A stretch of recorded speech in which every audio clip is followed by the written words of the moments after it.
जय शिवराय म्हणतो. कारण खरं तर या जय शिवराय नावामध्ये एक मोठी गंमत आहे बघा.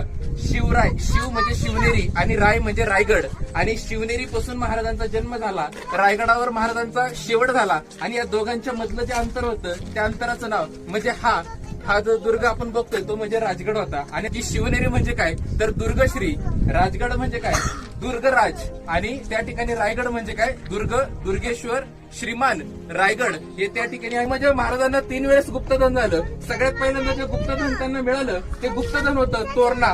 ज्याला शिवरायांनी त्या ठिकाणी स्वराज्याचं पहिलं तोरण बांधलं त्या तोरणावर पहिलं गुप्तधन सापडलं. तेच गुप्तधन महाराजांनी या राजगडावर वापरलं आणि या राजगडाला चांगल्या प्रकारची बांधणी त्या ठिकाणी महाराजांनी केली.